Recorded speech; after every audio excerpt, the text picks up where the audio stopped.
each had a really great comment at the panel about fate versus free will and how that's been a theme of the show. Can you talk more about how that's going to inform this season? I think at the outset of the season, I think Sam and Dean are at kind of the darkest possible interpretation of what Chuck has been doing this whole time. And I think there's some truth to that, but I think we're going to complicate it as we get deeper into the season. And but I think the fun is in Sam and Dean who feel very much at the top of the season that what if nothing we've done has ever mattered? What if God has been pulling every single string? And of course, that's not the show's perspective. And I think you'll see as we get further along that we'll be finding ways to sort of reaffirm Sam and Dean's positive. I've watched the show closely, and we've had clues that Chuck isn't quite as benevolent as we first assumed. So was he always going to end up being a big bad during one season, and then when they announced it was going to be the last season, that was when it was going to be the big bad? I think it was. I can't even speak to the foundational years with Chuck, but I think it was something that has come up a couple times, like over the past few years, and it started to snowball to the point where we saw what an interesting antagonist he would be for the boys in the final season. And I think it is because it speaks to this question of free will. Have we made a difference? And how do we make a difference? How do we go up against someone this powerful? And it started to feel like an inevitability, but also a really big challenge. I think so raucous.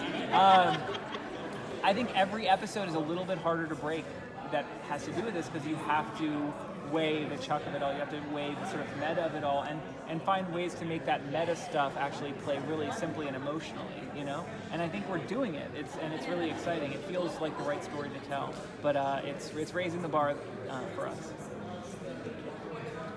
Do you think that even if you don't do an explicitly meta episode this season, just the nature of having Chuck as the villain pretty much makes for a lot of the meta humor?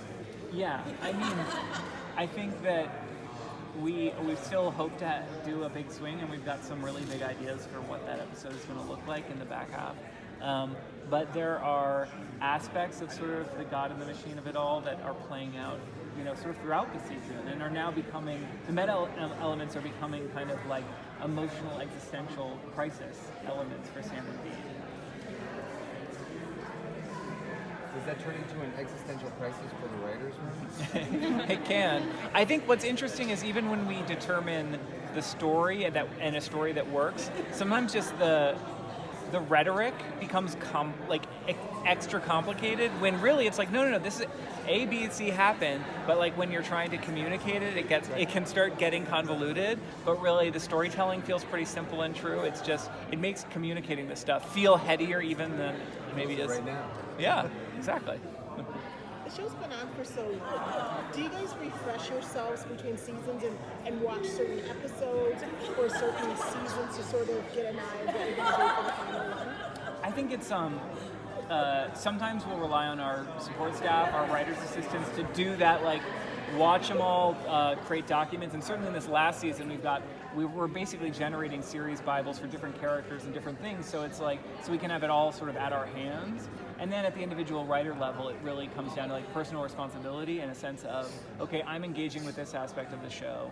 Let's make sure I'm going back and watching these 4 episodes or these 5 episodes, and just reacquainting yourself. Because we've all watched the whole show, but like, there's a lot of lore and history there. There's a few contradictions in the lore and history there, and it's like, and then it comes down to, well, actually, but who said that? Were they wholly reliable? So there's some debate there, and so we have the same kind of conversations the fandom sometimes has about what is canon, Do you have a favorite character pairing, either from the past or coming up? Oh man,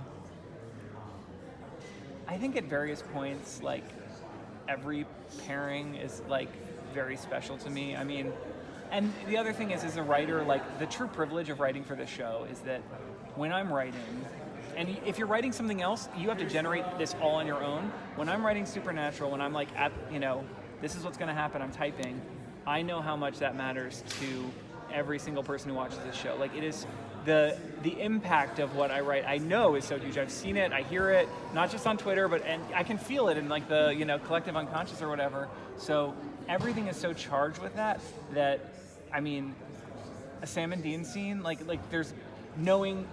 For me, I write for impact, and like if I'm writing a really emotional Sam and Dean scene, that's like you're straight at the heart. A really emotional Castian scene, like that's like straight for the heart. So like I'm power mad. So like I like writing scenes like that. But I can say that I got to write Rowena again this season, and the slipping into her voice is always like putting on an old glove. I'm just like, Rowena. I'm writing Rowena. It's a blast. I'm always happy to be writing her words. So as a writer, and if God's a writer, and you're in the writer's room and he's the big bad of the show, but you're also writing him and he's writing them, is there any sort of empathetic layer to God where he's not all bad this season? Are you channeling yourself through him constantly? I think so, but I think depending on the moment and the episode, like you're getting empathy and little glimmers of the old Chuck that we knew and loved, but I think it's a pretty dark vision of what it is to be a writer. And so I think if we're channeling anything, we're channeling self-hatred more than self-love. That makes sense? I feel like you're preaching to the choir with that. Yeah.